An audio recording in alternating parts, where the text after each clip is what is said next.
बिस्मिल्लाहिर्रहमानिर्रहीम अस्सलाम वालेकुम to my YouTube family. Welcome back to my channel guys. कैसे हैं आप सब? उम्मीद करती हूँ आप सब बिल्कुल खैरियत से होंगे। गाइस आज हमारे किचन में बहुत ही मज़ेदार और झटपट सी हलीम बनने जा रही है, तो चलिए स्टार्ट करते हैं। इसके लिए गाइस मैंने यहाँ पर 1 पाव चने की दाल, 1 पाव गेहूँ, आधा कप मूंग की दाल, आधा कप मसूर की दाल, 1 पाव माश की दाल और आधा कप जो है मैंने यहाँ पर चावल लिए हैं। और इन तमाम चीज़ों को मैंने यहाँ पर बॉईल करने रख दिया है, जिसके अंदर मैंने सिर्फ़ और सिर्फ नमक और हल्दी शामिल की है। इसी के साथ गाइस मैंने यहाँ पर 1 किलो जो है वो बीफ लिया है और इसे जो है मैंने अदरक लहसुन के साथ बॉईल कर इसे के जो है मैंने यहाँ पर रेशा कर लिया। और इसके साथ जो मसाले हम यहाँ पर इस्तेमाल करेंगे,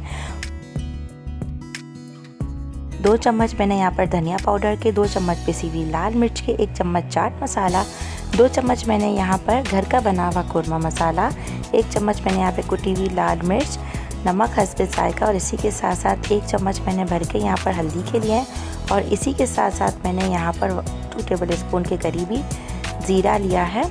और इसके साथ मैं यहाँ पर 3 चम्मच भर कर जो है अदरक लहसुन और हरी मिर्चों का पेस्ट यहाँ पर इस्तेमाल करूँगी। और इसी के साथ साथ मैं यहाँ पर 2 स्लाइस्ड अनियन इस्तेमाल करूँगी, जिसे हम सबसे पहले ऑयल में डालकर जो है अच्छे से फ्राई करेंगे। तो चलिए स्टार्ट करते हैं। सबसे पहले एक कढ़ाई में मैंने ऑयल शामिल कर दिया और इसके अंदर मैंने जो है वो प्याज शामिल कर दी है।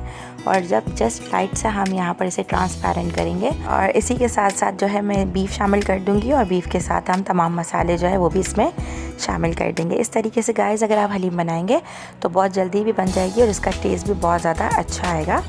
और गाइस अगर आप मेरे चैनल पर नए हैं और अब तक आपने मेरे चैनल को सब्सक्राइब नहीं किया तो काइंडली इसे सब्सक्राइब करके बेल के आइकन पर क्लिक कर ऑल पर क्लिक करना मत भूलिएगा, ताकि मेरी हर आने वाली वीडियो की नोटिफिकेशन आपको सबसे पहले मिल सके। और गाइस जैसे ही यहाँ पर दालें गल गई तो हम उसे पीस लेंगे और पीसने के बाद जो है हम यहाँ पर इसमें बीफ शामिल कर देंगे, क्योंकि पीसने का मकसद यहाँ पर ये है कि हमारे पास टाइम की जब शॉर्टेज होती है तो हम वहाँ पर गोटा नहीं लगाते।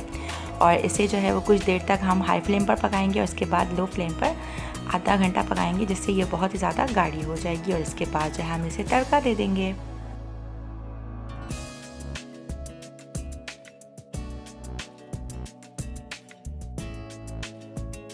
और गाइस जब भी आप जो है वो प्याज को फ्राई किया करें तो उसमें थोड़ा सा नमक शामिल कर दिया करें, इससे प्याज जो है बहुत ज़्यादा क्रिस्पी और कड़क बनती है।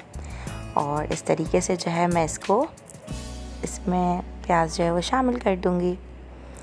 और यहाँ पे आप देख सकते हैं कि हमारे दलीम जो है वो पक कर कितना गाढ़ा हो चुका है। जब इसकी ये कंसिस्टेंसी हो उसी स्टेज पर जो है हम इसमें प्याज शामिल करेंगे। तो गाइज़ यहाँ पर जो है हमारा मज़ेदार सा हलीम रेडी है। मिलते हैं नेक्स्ट व्लॉग में किसी और चीज़ के साथ। तब तक अपना बहुत ख्याल रखिएगा, मुझे अपनी दुआ में याद रखिएगा और वीडियो को लाइक शेयर और चैनल को सब्सक्राइब करना मत भूलिएगा। अल्लाह हाफ़िज़।